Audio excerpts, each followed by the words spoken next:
నమస్కారం అండి, నేను మీ జబర్దస్త్ అప్పారావుని. Please watch and subscribe Rams news channel.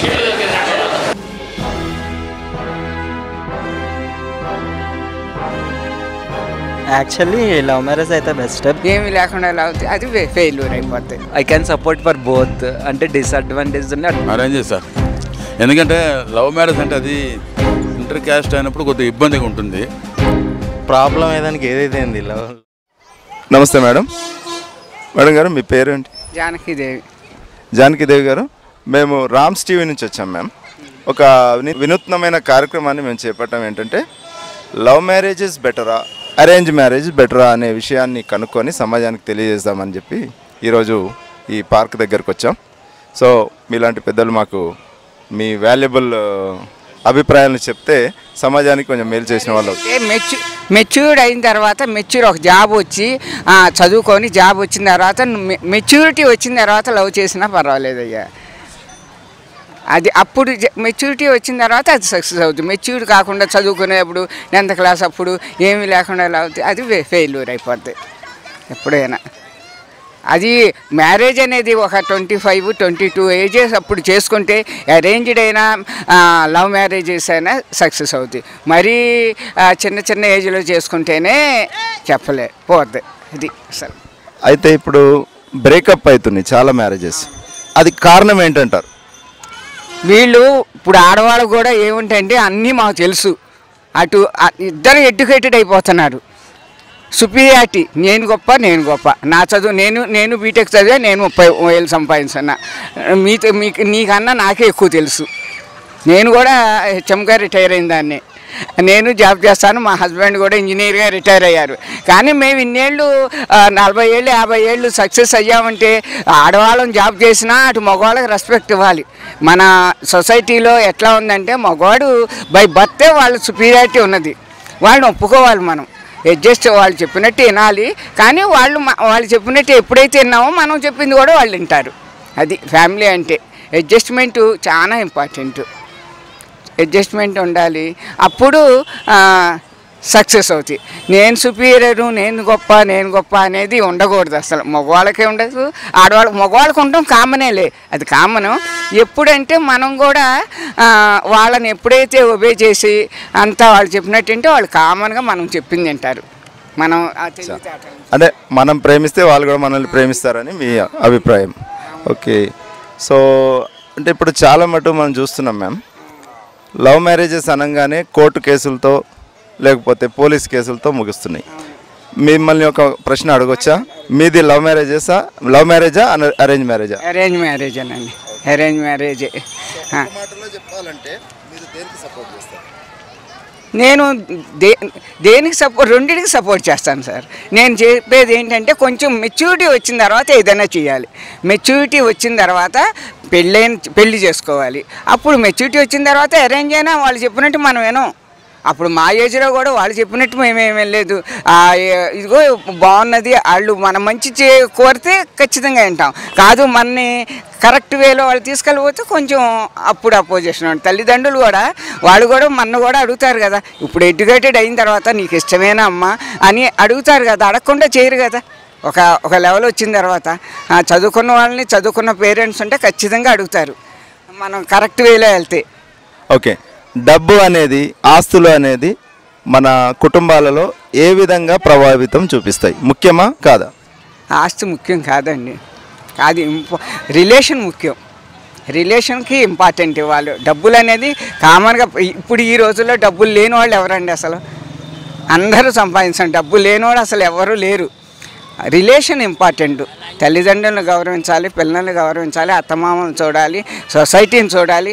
మనం చూసి 10 మంది నేర్చుకోవాలి. సొసైటీని మనం దారిలో పెట్టాలి. చదువుకున్న వాళ్ళు ఉంటే మన ఇల్లే కాకుండా మిగతా వాళ్ళు కూడా అంతా చూడాలి. మిగతా సొసైటీలో ఎట్లా ఉన్నారు, వాళ్ళు ఎవరైనా రాంగులో వెళ్తే మనం సరిద్దాలి. చదువుకున్న వాళ్ళు పెద్దవాళ్ళు ఉంటే వాళ్ళు ఇంట్రెస్ట్, కానీ అది ఉండాలి. ఎవరు ఎంతవరకు మన ఫ్యామిలీయే మనదే చూడకూడదు, కొంచెం సొసైటీని కూడా చూడాలి ప్రతి ఒక్కళ్ళు కూడా. అదే ఉద్దేశంతో మేడం ఈరోజు రామ్స్ టీవీ వాళ్ళు మేము ఇదంతా కలిసి చేస్తున్నది ఏంటంటే సమాజాన్ని.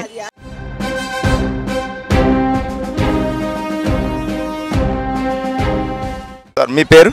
కిషన్. కిషన్ గారు, లవ్ మ్యారేజ్ బెటరా అరేంజ్ మ్యారేజ్ బెటరా? రెండింటికి క్వశ్చనే ఉండదు కదా, ఏదైనా బెటర్. అట్లా ఏదైనా ఒకదానికి ఓటే. ప్రాబ్లం ఏదానికి ఏదైతే ఏంది, లవ్ అయినా ఒకటే. అంటే సో పెళ్ళే ప్రాబ్లం అనుకుంటున్నా. అవును అవును,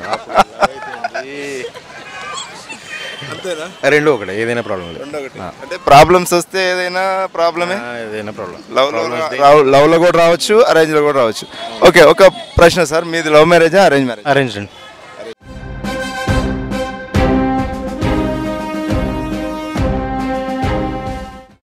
సో ఐఎమ్ యోగి శ్రీనివాస్. మీరు సార్? మణిబాబు. మణిబాబు. ఫనీ సార్, మేము ఒక ప్రోగ్రామ్ చేస్తున్నాం. లవ్ మ్యారేజ్ బెటరా అరేంజ్ మ్యారేజ్ బెటరా? చెప్పు. నాకు ఆల్రెడీ మ్యారేజ్ అయింది, love with arrange. First love తర్వాత arrange. I can support for both. అంటే డిసడ్వాంటేజెస్ ఉన్నాయి, అడ్వాంటేజెస్ ఉన్నాయి, లవ్ మ్యారేజ్లోనే అండ్ అరేంజ్ మ్యారేజ్లో కూడా. అంటే మీ దృష్టిలో రెండు సమానమే? ఎలా అంటే లవ్ మ్యారేజ్ అంటే ముందు లవ్ చేసుకొని మ్యారేజ్ చేసుకుంటాం, అంటే పేరెంట్స్కో కొంచెం అపోజ్ చేస్తారు కాబట్టి కొన్ని ప్రాబ్లమ్స్ ఉంటాయి మ్యారేజ్ ముందు. అదే అరేంజ్ మ్యారేజ్ అనుకోండి, పేరెంట్స్ ఒప్పుకుంటారు, మ్యారేజ్ చేసుకున్న తర్వాత కూడా లవ్ చేసుకోవచ్చు. అట్లా అడ్వాంటేజ్ డిసడ్వాంటేజ్. ఓకే, అంటే ఇప్పుడు ఇంటర్ క్యాస్ట్ మ్యారేజెస్ ఎక్కువ అవుతాయి లవ్ మ్యారేజెస్లో. Caste is not a matter, a caste అయినా ఒకటే. అంటే నేను అడగొచ్చలేదు కానీ ఒక ప్రశ్న అడుగుతా సార్. మీది love marriage with inter caste? Inter caste కాదు, ఎందుకంటే రిలేటివ్స్ అమ్మాయిని ఇష్టపడ్డాను. ఓకే, రిలేటివ్స్ కాబట్టి. చిన్నప్పటి నుంచి ఒక ఎఫెక్షన్ ఉండేది అమ్మాయిని చేసుకోవాలని, అలా ట్రూ చేసుకున్నాను లైఫ్. లవ్ అంటే ఒక అట్రాక్షన్, అంటే ఇది ఏమైనా చేసుకోవాలని ఒక ఒపీనియన్ ఉండేది, ఆ ఒపీనియన్ని ప్రూవ్ చేసుకున్నాను.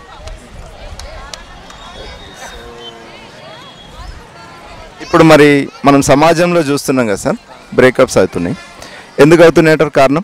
అవి అండర్స్టాండ్ లేకపోవటం వల్ల, ఇద్దరి మధ్య సరైన అండర్స్టాండ్ లేకపోవటం వల్ల. అంటే ఇప్పుడు అందరూ ఇద్దరు కలిసి మామూలుగా జాబ్ చేస్తాం అనుకోండి, పేరెంట్స్ మనతో ఉండరు, అప్పుడు ఇండివిజువల్గా వాళ్ళకి ఎక్కువ అయిపోతుంది. అప్పుడు వాళ్ళకి ఇంటి దగ్గరికి వెళ్ళామనుకోండి కొన్ని డిఫరెన్షియేషన్ వస్తుంది, పేరెంట్స్ చెప్పి కొన్ని అపోజ్ చేయటం, వాళ్ళకి మనకి మిస్అండర్స్టాండింగ్ అన్నారు.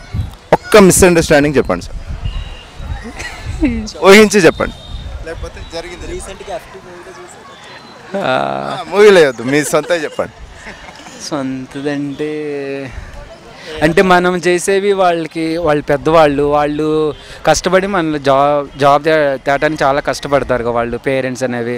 మన మ్యారేజ్ అయ్యాక మన వైఫ్ మీద కొంచెం ఎక్కువ వాల్యూ ఇస్తామనుకోండి, అన్ని షాపింగ్స్ కానీ వీటిలలో కొంచెం వాళ్ళు కొంచెం ఫీల్ అవుతారు ఎవరైనా పేరెంట్స్ అట్లా. అంటే భార్యకి ఎక్కువ ఇంపార్టెన్స్ ఇవ్వడం వల్ల పేరెంట్స్ ఫీల్ అవుతారు. బట్ మనం ఈక్వల్గా ఇవ్వాలి. ఈక్వల్గా ఇవ్వాలంటే కొంచెం కష్టం అనుకుంటాం, ఎందుకంటే వాళ్ళు అక్కడ ఉంటారు, మనం ఇక్కడ ఉంటాము. మనం వెళ్ళినప్పుడు వాళ్ళతో మంచిగా ఉంటాము, బట్ వాళ్ళు మనతో ఉంటే బాగుంటుంది, అప్పుడు ఈక్వల్గా ఉంటుంది. వాళ్ళకి అన్నీ తెలుసు కాబట్టి ఎలా ఉండాలి ఏంటని. చాలా థ్యాంక్స్ సార్, మీరు మంచి ఆన్సర్ ఇచ్చారు.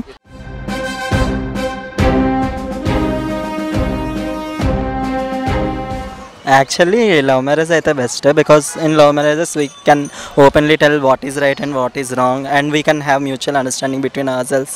And in arranged marriage means we don't know the person how they will be and how we have to manage with them, because there will not be mutual understanding.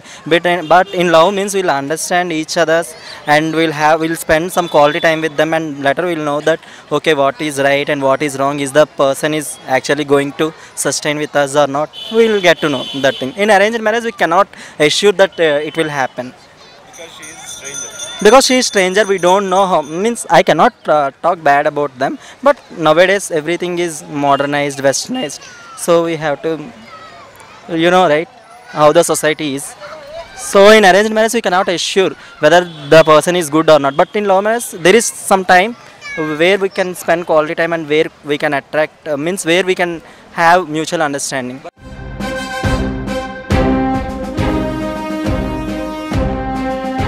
మేము ఒక వినూత్నమైన కార్యక్రమాన్ని మొదలుపెట్టాం sir. ఈ సమాజంలో జరుగుతున్న ఒక ఏంటంటే మ్యారేజెస్ గురించి. లవ్ మ్యారేజ్ బెటరా, అరేంజ్ మ్యారేజ్ బెటరా అనే విషయాన్ని కనుక్కుందాము, ఈ సమాజానికి తెలియజేద్దామని చెప్పి ఇది చేస్తున్నాం. ముందుగా మీ పేరు చెప్పండి. నా పేరు దేవసేన అండి. మా ఇంట్లో లవ్ మ్యారేజెస్ చేసుకున్నారు, అరేంజ్ మ్యారేజ్ చేసుకున్నారండి. అంటే అందరూ బాగానే ఉన్నారు ప్రస్తుతానికైతే, ఏ గొడవలు లేవు, ఏం లేవు. అది సో మీరు మాకు ఇంకా మంచిగా సమాధానం చెప్పగలుగుతారు. ఏంటంటే మీ ఇంట్లో 2 మ్యారేజెస్ ఉన్నాయి కాబట్టి ఏ మ్యారేజ్ బెటర్ అని అంటున్నారు ఒక్క మాటలో చెప్పాలంటే? ఏమంటే బెటర్ చెప్పలేమండి. అంటే వాళ్ళ అండర్స్టాండింగ్ బట్టి ఉంటుంది కదా, భార్యాభర్త అండర్స్టాండింగ్ బట్టి ఉంటుంది. ఇద్దరు బెటర్గానే ఉన్నారు. అదే మీరు చెప్పండి సార్, ఎట్లా అంటే లవ్ మ్యారేజెస్ అరేంజ్ మ్యారేజ్ 2 మీ ఇంట్లో ఉన్నాయి కాబట్టి ఏది బెటర్ అంటారు? Arrange sir. ఎందుకంటే లవ్ మ్యారేజ్ అంటే అది ఇంటర్ క్యాస్ట్ అయినప్పుడు కొద్దిగా ఇబ్బందిగా ఉంటుంది. ఓకే, ఇంటర్ క్యాస్ట్ అయితే ఇబ్బంది, సేమ్ క్యాస్ట్ అయితే ప్రాబ్లం లేదు. సేమ్ క్యాస్ట్ అంటే అంత ఇబ్బంది ఉండదు కదా. క్యాస్ట్ అనే దగ్గర వాళ్ళకి ఇది అలవాట్లు అన్నిటి ఇద్దరి సరిపోదు కదా, ఇద్దండి ఇబ్బంది కదా. ఇప్పుడు వెజిటేరియన్ నాన్ వెజిటేరియన్ ఉందనుకోండి, మీల్స్ అన్నీ ఫుడ్ ప్రాబ్లం మరి అంత ఇదిగా నాగరికంగా అంత ఇదిగా పెరగలేదు. ఇంకా కొంతమంది పూర్తిగా మారిపోలేము, కొంతమంది కొంచెం అడ్జస్ట్ కాగలేము. ఈ నవే డేస్ బట్టి కొంచెం ఇంప్రూవ్ అవుతూ ఉంటారు. మా జనరేషన్ అడ్జస్ట్ కాలేము సార్. మా జనరేషన్ అడ్జస్ట్ కాలేమండి మేము. ఇప్పుడు జనరేషన్స్ అడ్జస్ట్ అవుతారు ఇప్పుడు, ఎందుకంటే వాళ్ళకి ఏమి అనుకోవడం లేదు వాళ్ళు. ఫుడ్ ప్రాబ్లం లేదు అన్ని కాబట్టి వాళ్ళకి అడ్జస్ట్ అవ్వగలుగుతారు వాళ్ళు. మ్యారేజ్ అంటే ఫుడ్ ప్రాబ్లమేనా? అదొకటే కాదు, అన్ని విషయాలు ప్రాబ్లమే. Food main problem. ఫంక్షన్స్ కానివ్వండి, కొన్ని వేరే ఫంక్షన్స్ ఉంటాయి ఇంట్లో పోయి, మన ఆచార ప్రకారము కొన్ని జరుగుతాయి, వాటికి అలవాటు పడరు, పట్టించుకోరు. అటువంటి వాటికి పిలవడానికి వాటికి ఇబ్బంది అనిపిస్తుంది. ఎప్పుడైతే ఫంక్షన్స్ పిలుస్తామండి, ఫంక్షన్స్ మ్యారేజెస్ కానివ్వండి, ఏదైనా అలాంటివి ఉన్నప్పుడు కొన్ని పిలవలేము వాళ్ళని. అంటే ఈ కార్యక్రమాలకు మేము పిలవలేము, అక్కడ కొంత ఇబ్బంది అవుతుంది. కార్యక్రమాలకి పిలవలేము, అక్కడ ఇబ్బంది అవుతుంది. అండ్ ఆ తర్వాత ఇంటర్ క్యాస్ట్ మ్యారేజ్ అయినప్పుడు, పిల్లల మ్యారేజెస్ వచ్చినప్పుడు అది ఇంకా మాకు అనుభవం రాలేదండి. ఎందుకంటే ఇప్పుడు మా పాపే చేసుకుంది, వాళ్ళు బాగున్నారు, హ్యాపీగా ఉన్నారు, మా అల్లుడు వాళ్ళంతా హ్యాపీగా ఉన్నారు. పిల్లలు ఈ ఏజ్ పిల్లలు ఇప్పుడు వాళ్ళ మ్యారేజ్ వయసు వచ్చేసరికి మేము ఉంటామో మాకు తెలియదు. 7 years 8 years పిల్లలు వాళ్ళు. సో అప్పుడు అనుభవం అది ఏందో మనకు ఉంటే మాకు తెలుస్తుంది. ఇది మా మనవరాలు, అది మా మనవరాలు, మా అబ్బాయి, మా కోడలు, కొడుకు పిల్లలు. అది ఇంటర్ క్యాస్ట్ వచ్చిన కొంత ఇబ్బంది ఉంటుంది. అడ్జస్ట్ అయిపోయాం అనుకోండి మేము, ప్రాబ్లం లేకుండా. కానీ కొంత జనరేషన్ బట్టి చాలా వరకు అడ్జస్ట్మెంట్ అయ్యాము. ఇంకా పూర్తిగా అంటే కొన్ని విషయాల్లో కాలేము అట్లా. సో మీ పేరు మేడం? చాముండేశ్వరి. చాముండేశ్వరి గారు, మీరు దేనికి సపోర్ట్ చేస్తారు, లవ్ మ్యారేజ్కా అరేంజ్ మ్యారేజ్? అట్లా అంటే నేను పర్సనల్గా నేను లవ్ మ్యారేజ్ చేసుకున్నాను. సో కాబట్టి అట్లా స్పెసిఫికేషన్ ఏం లేదు. Based on the person, based on the opinions అన్నీ చేంజ్ అవుతుంటాయి. ఇప్పుడు ఈ జనరేషన్ అరేంజ్డ్ మ్యారేజ్ ప్రిఫర్ చేసే వాళ్ళు కూడా ఉన్నారు. అది వాళ్ళ వ్యక్తిత్వాన్ని బట్టి, వాళ్ళ ఆలోచన ధోరణిని బట్టి చేంజ్ అవుతుంటుంది, అంతే. మోస్ట్లీ మేము ఈ కార్యక్రమాన్ని స్టార్ట్ చేయడానికి మెయిన్ కారణం ఏంటంటే, మేము రోజు ఏదో ఒక కేసు చూస్తున్నాం. అది love marriage arrange marriage percentage చూస్తేనేమో లవ్ మ్యారేజెస్లో ఎక్కువ బ్రేకప్స్ ఉన్నాయి కదా. భార్యాభర్త అండర్స్టాండింగ్ బట్టి ఉంటుంది. క్లాష్ అనేది ఎవరికైనా రావచ్చు, అరేంజ్ ఎవరైనా చేయొచ్చు, వాళ్ళ మెంటాలిటీని బట్టి. They should know each other బాగా. అంటే షార్ట్ టర్మ్లో తెలియంగానే పెళ్లి చేసుకోవడం కాకుండా at least for 1 year or 1.5 years they should travel. They should know each other. వాళ్ళ అలవాట్లు, వాళ్ళ ఇంట్లో పద్ధతులు దే షుడ్ నో. తెలిసాక అప్పుడు కన్విన్స్ అవ్వడానికి, మనం అడ్జస్ట్ అవ్వడానికి స్కోప్ ఉంటుంది. తెలియకుండా వెళ్ళిపోయామనుకో ప్రాబ్లమ్స్ అన్నీ అరేజ్ అవుతాయి. అడ్జస్ట్ కావడం అన్నీ ప్రాబ్లమే. ఇప్పుడు లవ్ మ్యారేజెస్కి సినిమా ప్రభావం ఎలా ఉంటుందంట? 80% ఉంది. ఇప్పుడు జనరేషన్ అయితే ఇంకా ఎక్కువ ఉంది. ఇప్పుడు ఇంటర్నెట్ వచ్చాక ఇట్స్ ఫార్ మోర్. ఇప్పుడు ఈ ఏజ్ పిల్లలకే ఎవ్రీథింగ్ దే నో. సో కాబట్టి మనం వీళ్ళని ఇన్ఫ్లుయెన్స్ కాకుండా we need to take care and we need to tell everything. ఇప్పుడు ఈ ఏజ్కే అన్నీ చెప్పాల్సి వస్తుంది. నాకు అయితే 14 yearsకి తెలిసిన విషయాలు she is knowing by 7 years. So everything ప్రాబ్లమే ఇప్పుడు. సో వాళ్ళకి అవేర్నెస్ ఇప్పుడు మన ఇంటి పద్ధతులు we should tell them from this age only we have to tell. అప్పుడే అట్లీస్ట్ కొంచెం లాంగ్ రన్లో ప్రాబ్లం కాకుండా ఉంటుంది, వాళ్ళు అడ్జస్ట్ చేసుకోవడానికి అర్థం చేసుకోవడానికి స్కోప్ ఉంటుంది. ఓకే, చాలా థ్యాంక్స్ మ్యామ్ మా ప్రోగ్రాంలో మీరు పాల్గొన్నందుకు. Thank you very much sir. నమస్కారం.